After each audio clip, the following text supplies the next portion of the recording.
خدا نے حضرت آدم کو جب اپنا خلیفہ بنایا اور کرنی تھی حضرت آدم نے انسانیت کی ہدایت، تو خدا نے حضرت آدم کو عرش پہ فرشتوں سے سجدہ کروایا۔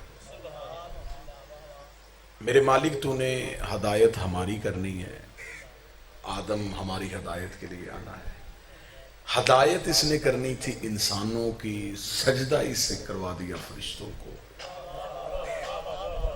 تو جب حضرت آدم نے فرشتوں کی ہدایت ہی نہیں کرنی، یہ خلیفہ ہے فی الارض زمین والوں کے لیے، تو زمین والوں کو حکم دے کہ آدم کی تعظیم کریں، آدم کی تکریم کریں، آدم کا احترام کریں، فرشتوں سے سجدہ کیوں کروایا؟ عجب نہیں کہ آواز پروردگار آئے کہ آدم ہے خلیفۃ اللہ، آدم نے جانا ہے انسانیت کی ہدایت کے لیے۔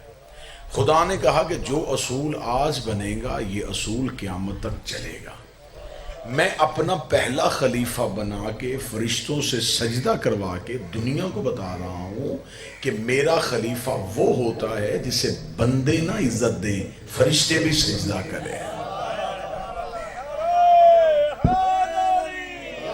لہٰذا آدم صرف انسانوں کا خلیفہ نہیں، آدم بے شک خلافت آدم کی زمین پہ ہے، لیکن آدم کا سجدہ عرش پہ ہو رہا ہے۔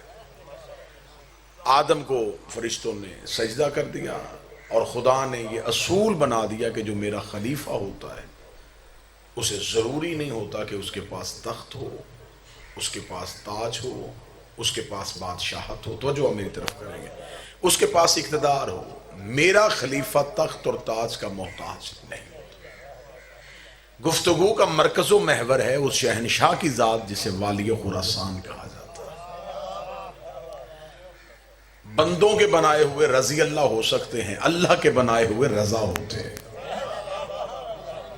رضی اللہ ہونا اور ہے، اللہ کی رضا ہونا اور ہے۔ رضی اللہ وہ ہوتے ہیں جس کے لیے بندے دعا کریں، اللہ کی رضا وہ ہوتا ہے جسے اللہ سلام کرے۔ میرے آٹھویں شہنشاہ والی خراسان سرکار حضرت علی ابن موسیٰ الرضا علیہ السلام، اللہم صلی علی محمد وعلی محمد۔ متوجہ ہیں بات کی جانب سرکار؟ میرے شہنشاہ کا نام نامی اسم گرامی علی ہے، لقب میرے مولا کا رضا ہے۔ یعنی کہ اگر کوئی اردو لطافہ سمجھتا ہو تو بڑا قیمتی جملہ ہو کہ یہ میرا امام وہ ہے جو برائے نام بھی علی ہے۔ انسان کسی کے بارے میں کہتا ہے نا کہ یہ اس کے ساتھ ملتا بہت ہے، بس نام کا فرق ہے۔ یہ میرا امام اس قدر مشترک ہے علی کے ساتھ کہ نام کا فرق بھی نہیں ہے۔ وہ علی مرتضیٰ ہے، یہ علی الرضا ہے۔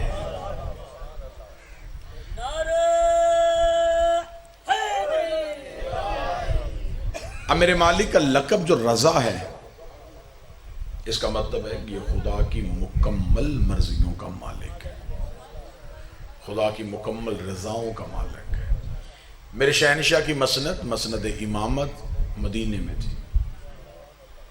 مامون رشید چاہتا تھا کہ مسلمانوں کی حکمرانی اور حاکمیت کے لیے میں امام رضا کو اپنا ولی عہد بناؤں۔ توجہ ہے جی؟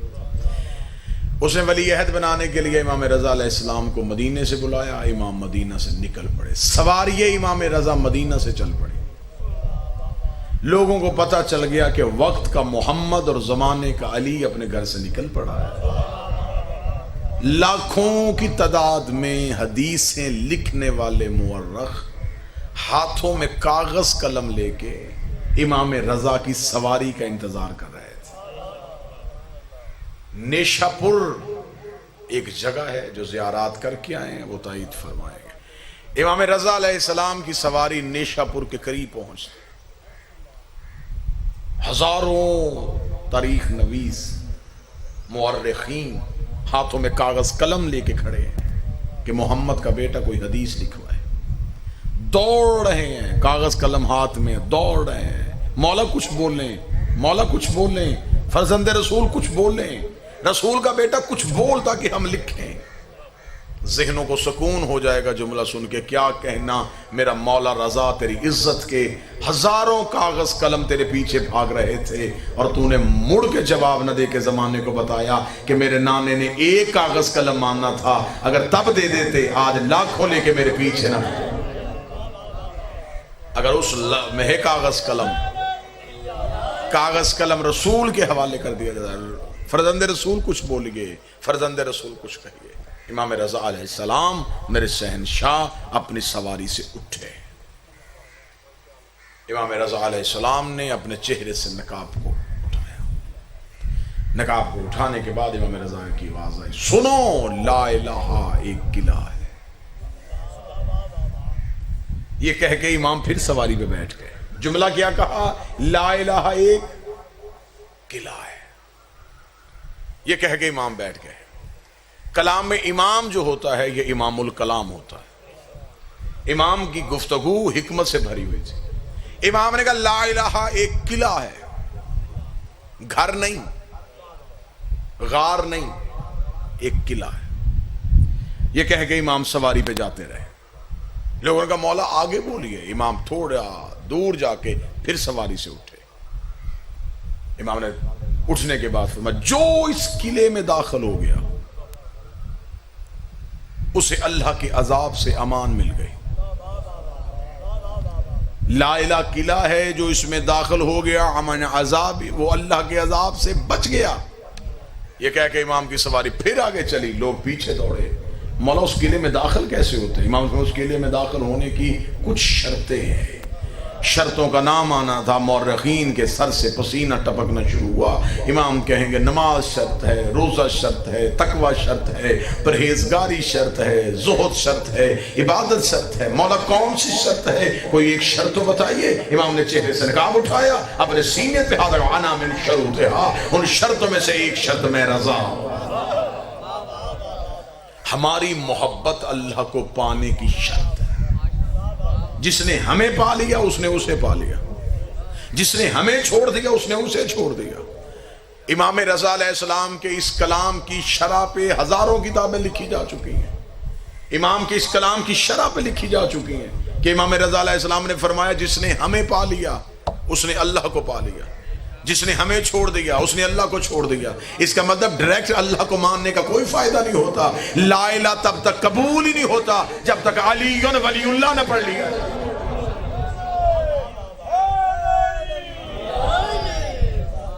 سواری امام رضا علیہ السلام بڑھتی ہوئی نیشا پور سے گزرتی ہوئی، پاؤں کی ٹھوکر ماری، چشمہ جاری کیا، پہاڑ مٹی کا کیا۔ امام رضا علیہ السلام کی سواری بڑھتی بڑھتی بڑھتی خراسان کے قریب پہنچ گئے۔ امام رضا علیہ السلام کو بڑے بالکل قریب سے گفتگو شروع کروں تاکہ امام کی حکمت سمجھ میں آ سکے۔ امام رضا علیہ السلام جب پہنچ گئے اب امام کو تخت دے دیا گیا، بیعت امام ہو گئے۔ امام رضا علیہ السلام ایک دن دربار میں بیٹھے ہوئے تھے، یا چند لوگ دربار میں داخل ہوئے، انہوں نے مامون رشید سے کہا کہ مامون ہم تیری رعیت ہیں، تو ہمارا حاکم ہے، ہم تجھ سے ایک التجا کرنے آئے ہیں کہ گرمی بہت ہے، قحط بڑا ہے، بارش نہیں ہو رہی۔ جب انہوں نے مامون رشید سے کہا کہ بارش کیوں نہیں ہو رہی تو مامون رشید نے کہا کہ میں کیا کر سکتا ہوں؟ انہوں نے کہا تو خلیفہ ہے، اور خلیفہ وہ ہوتا ہے جس کا اللہ سے رابطہ ہو، اگر تیرا اللہ سے رابطہ تو اللہ سے کہ بارش کرو۔ مامون رشید نے کہا کہ میں اللہ کے کاموں میں ٹانگ نہیں اڑاتا، ایسا ہی میں قدرت کے کاموں میں دخل نہیں دیتا، بارش اس نے بھیجنی ہے تو ہونی تمہارے لیے ہے، میں کیسے بارش کروا دوں؟ انہوں نے کہا اگر تو بارش نہیں کروا سکتا تو خلیفہ کیسا؟ توجہ بھائی، تو کیسا خلیفہ، تیرے کہنے پہ بارش نہیں ہو سکتی؟ مامون رشید نے کہا نہیں، وہ ہمارے کہنے پہ اپنے ارادے نہیں بدلتا، اگر اس کا ارادہ بدلنا ہے تو پھر رضا کو بلانا پڑے گا، کیونکہ اللہ کی کائنات میں یہ واحد گھر ہے جو خدا کے ارادوں کو بدل لیتا ہے۔ امام رضا علیہ السلام کو بلایا جائے، میرے 8ویں شہنشاہ کو گھر سے بلایا گیا، میرے امام دربار میں پہنچے۔ مامون رشید نے کہا کہ علی بن موسیٰ رضا، یہ لوگ چاہتے ہیں کہ بارش ہو، توجہ بھی پوری، اختیار امام سنانے لگا، یہ لوگ چاہتے ہیں بارش ہو، امام رضا علیہ السلام ایک لمحے کے لیے مسکرائے اور مسکرا کے کہا ہو جائے گی. یعنی کہ آسانی سے امام نے کہا ہو جائے گی. امام رشید نے کہا کہ بارش کا موسم کوئی نہیں ہے، بادل کے آثار کوئی نہیں ہے، دور دور تک بارش کے ہونے کا امکان نہیں ہے، اور آپ کہتے ہو جائے گی. کیسے؟ جو بندہ ذہنی طور پہ مجلس میں بیٹھا وہ جملے کا اتنا لطف لے گا. اس نے کہا کیسے؟ امام نے کہا ہم جو چاہیں وہ کر سکتے ہیں.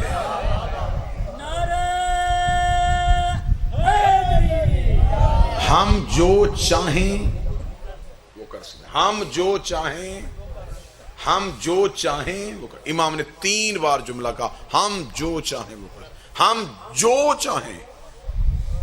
جب امام نے کہہ دیا نا جو چاہیں تو پھر یہ جو بھی چاہیں. امام نے فرمایا ہم جو چاہیں وہ کر سکتے ہیں. اتنا کہنا تھا. محمد رشید نے کہا کہ فرزند رسول تو پھر بارش برسائیے. امام نے فرمایا ابھی نہیں. ایسے کیسے ہوگی؟ کل ساری اپنی ریت کو اکٹھا کر میدان میں، دنیا میدان میں اکٹھی ہو، پھر میں آؤں گا، بارش ہو جائے گی. یہاں پہ رک کے میں آپ سے اس کی وجہ بتانے لگا. میرے مولا تو نے وہیں بارش کیوں نہیں کی؟ وہیں حکم کرتے وہیں بارش ہو جاتی. آپ نے یہ کیوں کہا کہ کل لوگوں کو اکٹھا کر؟ ہر دور کی امامت ایک غدیر کا میدان ضرور سجاتی ہے تاکہ میدان سجے اور ہماری امامت اور ہمارے تصرف کا زمانے کو پتہ چل سکے. امام نے کل میدان سجا، لوگوں کو بلا. اعلان ہو گیا جی کہ کل میدان میں آئیں گے امام رضا بارش کریں گے. ادھر سے ادھر سے قبیلے، جتھے، لوگ، لشکر پہنچ گئے. لوگ جانوروں کو لے کے، بچوں کو لے کے، مرد و زن میدان میں اکٹھے ہو گئے. اور انتظار کس کا ہو رہا تھا؟ امام کا. کیا کہنے میرے مولا تیری حکمت کے، تو نے اس دور کے مسلمانوں کو 2 ثواب دے دیے. ایک حجت کی زیارت کر رہے تھے، ایک حجت کا انتظار کر رہے تھے. امام وقت کا انتظار ہو رہا تھا. میدان میں کھڑے دیکھ رہے تھے کہاں سے مولا آئیں گے، ادھر سے مولا آئیں گے، ادھر سے مولا آئیں گے. جو بندہ 8ویں شہنشاہ کی پاک دہلیز پہ سجدہ ادا کرنے کے لیے آیا، تھوڑی دیر بعد رخ سے پردہ ہٹا، امام کا چہرہ نمایاں ہوا. کیا کہنے میرے امام تیری بادشاہت کے. سر پہ رسول والا امامہ، کاندھے پہ ابو طالب والی چادر، ذوالفقار حیدری کو حمائل کیا ہوا، حسن کا حسن چہرے پہ سجائے ہوئے، حسین کی کریمی کو آنکھوں میں لیے ہوئے، سجاد کے سجدے کا نشان ماتھے پہ لیے ہوئے، باقر کا علم سینے پہ چھپائے ہوئے، جعفر کی صداقت زبان پہ لیے ہوئے، کاظم کی عطا کو ہاتھوں سے بانٹتے ہوئے، توحید کے تیور بدلتے ہوئے میرے امام چل رہے تھے. جہاں سے چل رہے تھے خدا کی آواز آ رہی تھی، تو جو چاہے وہ کر سکتا ہے، تو جو چاہے وہ کر سکتا ہے. امام رضا علیہ السلام بالکل مجمع امام عام میں امام پہنچ گئے. توجہ جی، جملہ ہم جو چاہیں. امام پہنچے، امام بالکل مجمع کے وسط میں گئے. اب اہل علم بیٹھے ہیں. اب امام نے توحید بھی منوانی ہے. جہاں سے میں نے کہا تھا کہ لا الہ کو پانے کی کچھ شرطیں ہیں، اور میں ایک شرط ہم ہے. اب امام نے بندوں کو اللہ سے بھی ملوانا ہے اور اپنا اختیار بھی منوانا ہے. امام بالکل مجمع کے درمیان کھڑے ہوئے اور امام نے اپنے ہاتھوں کو اٹھایا. کتابیں کہتے ہیں امام کے ہاتھوں کی ہتھیلیوں کی سفیدی آسمان کی طرف، اور امام نے بار الہ تجھے میری امامت کا واسطہ، بارش برسا. یہ کہنے کے بعد امام نے اپنے ہاتھوں کو یوں ہتھیلیوں کو اٹھایا ہوا تھا، امام نے اپنی انگلیوں کا اشارہ کیا. کتابیں کہتی ہیں انگلیوں کے ساتھ بادل کے ٹکڑے چلنے شروع ہوئے. قوم کے سر پہ آ کے بادل ٹھہر گیا، بارش برسنی شروع ہوئی. اتنی تیز بارش ہوئی، پانی جل تھل ہو گیا، زمینیں بھر گئیں. جو ہی بھرنا تھا امام نے ہاتھوں کو اٹھا گا، اتنی بھیج جتنی برداشت کر سکے. رحمت والی بارش دینا، زحمت والی نہ دینا. جو ہی امام نے یوں اپنے ہاتھوں کو بند کیا، بارش وہیں کی رک گئی. بارش کا رکنا تھا. لوگوں کی آواز آئی، مرحبا رسول کا بیٹا، مرحبا علی کا بیٹا. اسے کہتے ہیں امام، اسے کہتے ہیں مولا، یہ ہے اختیار امامت۔ ہر طرف امام رضا کی باتیں ہونی شروع ہوئی۔ لوگ چلتے چلتے مامون کے دربار میں گئے، انہوں نے کہا مامون رشید اب تو تیری خلافت کا قلعہ کھل گیا ہے۔ امام کے کہنے پہ بارش ہو گئی، امام نے حکم دیا اور بارش آ گئی، لوگوں کے ذہن تیری حکومت سے ہٹ گئے ہیں۔ اس نے کہا مامون تو کچھ بھی نہیں کر سکتا، امام رضا کے پاس تو سارے اختیار ہیں۔ اتنی دیر ہونی، مامون کو شرمندگی محسوس ہونی شروع ہوئی۔ ادھر سے امام رضا کا قدم مامون کے دربار میں آیا۔ مامون نے کہا اے فرزند رسول، آپ تو کہہ کے گئے تھے ہم جو چاہیں کر سکتے ہیں، پھر آپ نے میدان میں کھڑے ہو کے اللہ سے دعا کیوں مانگی؟ پھر بار الہ کیوں کہا؟ اللہ سے دعا تو میں بھی مانگ سکتا ہوں، اللہ سے دعا یہ بھی مانگ سکتے ہیں۔ اس کا مطلب بارش آپ نے نہیں برسائی، بارش تو اللہ نے برسائی ہے۔ اگر تیرا اختیار ہے تو پھر تو اپنے کہنے میں بارش برساتا۔ امام رضا کے چہرے کے تیور بدل گئے، چہرے پہ علی والا جلال آ گیا، علی والے جلال کو چہرے پہ سجائے ہوئے امام نے پورے دربار میں نظر دوڑائی۔ امام کی نظر سامنے دیوار پہ پڑی، دیوار پہ قلین کا ٹکڑا تھا، اس کے اندر ایک شیر کی تصویر بنی ہوئی تھی۔ امام نے شیر کی طرف دیکھ کے ابھی انگلی کا اشارہ کیا، یہ شیر چنگھاڑتا ہوا باہر آیا۔ شیر کا باہر آنا تھا، دربار خالی ہوا۔ مامون نے اپنے پاؤں تخت پہ رکھ کے کہا رضا یہ کیا کیا ہے؟ امام نے کہا ہم جو چاہیں وہ کر سکتے ہیں، ہم جو چاہیں وہ کر سکتے ہیں، ہم جو چاہیں وہ کر سکتے ہیں۔ اتنا کہنے کے بعد امام نے شیر کی طرف توجہ کرنے کے بعد کہا جب میں نے تجھے حکم دیا ہی نہیں تھا تو آیا کیوں ہے؟ اس نے کہا مولا آپ نے میری طرف دیکھا، یہ ذہن میں سوچ رہا تھا کہ ایسا کیسے ہو سکتا ہے، میں نے باہر نکل کے بتایا ایسے ہو سکتا۔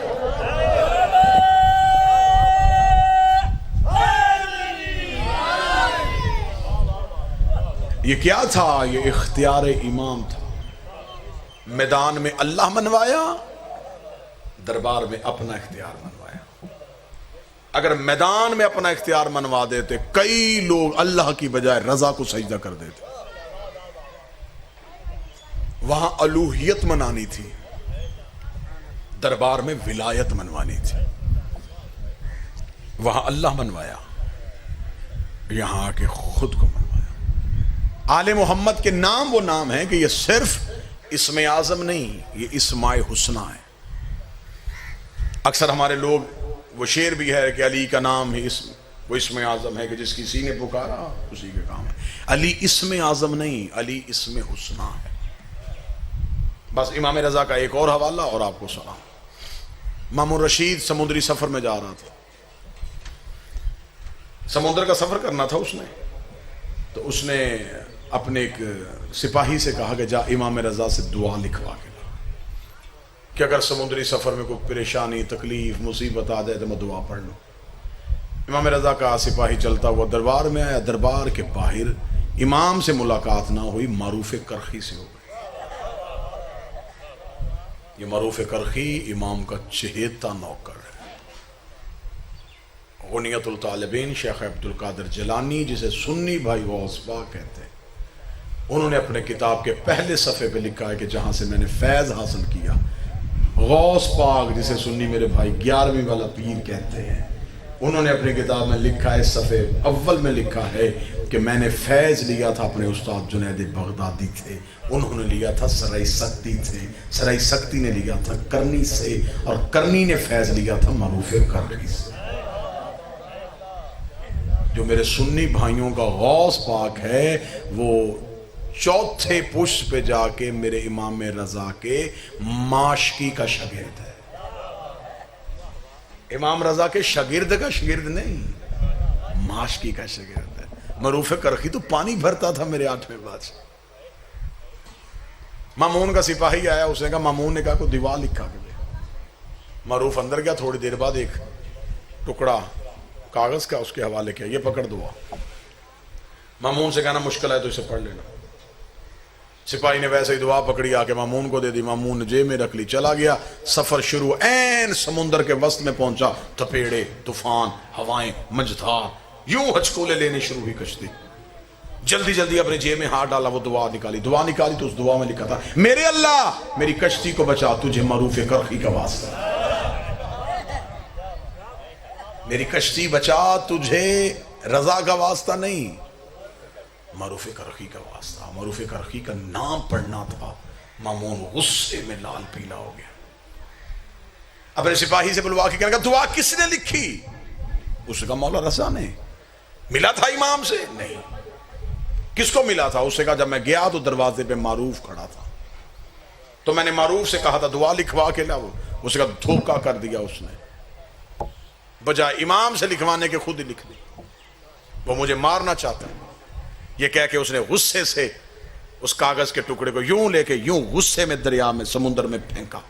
جیسے ہی سمندر کے ساتھ ٹکڑے کا لگنا تھا لہریں اپنی جگہ پہ واپس آ. ڈوبتی ہوئی کشتی دوبارہ آ کے سطح سمندر پہ تیرنے لگی. سانسیں واپس آ گئیں، جسم میں جان واپس پلٹ آئی. سارا سفر مامون الرشید نے پریشان ہو کے کیا. واپس آیا، سیدھا دربار میں گیا، اپنے تخت پہ بیٹھ کے کہنے لگا معروف کرخی کو گرفتار کر کے لاؤ. معروف کرخی کو مامون رشید کے سامنے پیش کیا گیا. مامون رشید نے کہا کہ معروف، جب میرا نوکر آیا تھا امام رضا سے ملنے، تو نے امام سے نہیں ملنے دیا. اسے کہا نہیں ملنے دیا. کیوں؟ اسے کہا تیرے نوکر نے کہا تھا کہ مامون نے کوئی دعا لکھوانی ہے. مامون رشید نے کہا پھر وہ دعا کس نے لکھی تھی؟ امام رضا نے؟ معروف کرخی نے کہا نہیں. کس نے لکھی تھی؟ میں نے. امام رشید نے کہا حد ہو گئی ہے، اتنا بڑا اعتراف کر رہا ہے، دعا میں نے امام سے لکھوانی تھی، تو نے کیوں لکھی؟ جملہ کہا ہے شام تک جملے کی ٹھنڈک محسوس ہوگی. معروف کرخی آنکھوں میں آنکھیں ڈال کہتا ہے وہ نبیوں کا مشکل کشا ہے. ہائے ہائے ہائے، وہ حاجت روائی انبیاء ہیں. تیرے جیسے کی مشکلیں تو میں بھی ڈال دیتا ہوں. اس لیے اقبال نے کہا تھا، ڈاکٹر اقبال کا ایک بڑا مشہور فارسی کا شعر تھا، اس نے کہا جب مجھے مشکل ہوتی ہے میں شرماتے ہوئے علی سے نہیں مانگتا، کمبر سے مانگ لیتا. میری خواہشات تو کمبر بھی پوری کر دیتا. اچھا تو پھر دعا کس نے لکھی؟ اس نے کہا میں نے لکھی. معروف کرخی نے جب یہ کہا میں نے لکھی، اس نے کہا تو نے اعتراف کر لیا، سزا تجھے دوں گا، لیکن پہلے یہ بتا تو نے کون سا چلہ کاٹا ہے؟ تجھے امام رضا نے کون سا وظیفہ بتایا ہے جو وظیفہ پڑھنے کی وجہ سے تیرے نام سے بھی اللہ سے دعا مانگے تو اللہ قبول کر لیتا ہے؟ وظیفہ بتا، تسبیح بتا، کیا پڑھتا ہے، کیا کہا ہے تجھے امام نے؟ جان نہیں تیری چھوڑوں گا. وظیفہ بتا، زندہ چھوڑ دوں گا. وظیفہ نہ بتایا، سر کاٹ دوں گا. صدقے ہو جاؤں 8ویں بادشاہ تیرے نوکروں کے. معروف کرخی مسکرایا، مسکرا کے کہا نہ کوئی وظیفہ کیا ہے، نہ کوئی چلہ کاٹا ہے. 14 سال ہو گئے مجھے بطول کے بیٹے کا پانی بھرتے ہوئے. دن میں کئی بار مجھے بلاتا ہے معروف پانی لا، معروف مصلی لا، معروف میرا گھوڑا لا. اتنی بار اس کی زبان سے میرا نام نکلتا ہے معروف معروف معروف. اتنی بار سے قرآن میرا نام لیتا ہے، ان کی زبان سے میرا نام نکلے، اور میرا نام کسی کی مقدر اور قسمت اور تقدیر کو بھی نہیں بدل سکتا. جب وہ مجھے معروف کہتا ہے تو میرا نام اسم اعظم ہو جاتا ہے. یہ جو نام لے وہ اسم اعظم ہو. آج بھی مشہد جا کے دیکھو، 8 صحن میرے مولا کے. کیسی بادشاہی، سونے کے دروازے، چاندی کی زری، نوکروں کا بادشاہوں جیسا استقبال. آتے امام رضا کے نوکر ہیں، لیکن جب حرم میں داخل ہوتے ہیں بادشاہ ہو جاتے ہیں. امام رضا کے نوکروں کی پاپوش سنبھالنے کے بندوبست، نوکروں کے کھانے. آج بھی ایران کی حکومت جس کی مقروض ہے. ابھی یہ کرونا وائرس پھیلا، پوری دنیا کے امیر ملک چندے مانگ رہے تھے. جاؤ جا کے دیکھو، ایران میں جتنے بھی کرونا کے مریض تھے انہیں ہاسپٹل میں داخل کیا گیا. جب انہیں شفا مل گئی اور وہ ہاسپٹل کے کاؤنٹر پہ آئے کہ ہمارا بل کیا بنا ہے، تو انہوں نے رسید نکال کے جس پہ لکھا تھا تمہارا بل رضا نے ادا کر دیا. ہر مریض کو جو رسید دی گئی اس پہ لکھا تھا کہ تمہارا بل امام رضا نے ادا کر دیا. آج بھی جو تقدیر بدلتا ہے، جب امام رضا کے حرم میں داخل ہوتے ہیں انسان کا مزاج ہی بدل جاتا ہے. آنکھیں خیرہ ہو جاتی. 8واں شہنشاہ اتنا آباد. نجف میں امیر المومنین کے حرم میں بھی اتنی امیری نہیں ہے. جو ظاہر بیٹھے وہ تو میری گواہی دیں. کربلا میں عباس کے حرم میں بھی اتنی امیری نہیں ہے. آل محمد میں سے سب سے زیادہ امیری 8ویں بادشاہ کے حرم میں. صحن، سونا، چاندی، مہمانوں کا بادشاہوں جیسا استقبال. لیکن انسان کا جگر پھٹ جاتا ہے جب انسان زری پہ جا کے زیارت پڑھتا ہے تو لکھا السلام علیکہ یا غریب الغربا.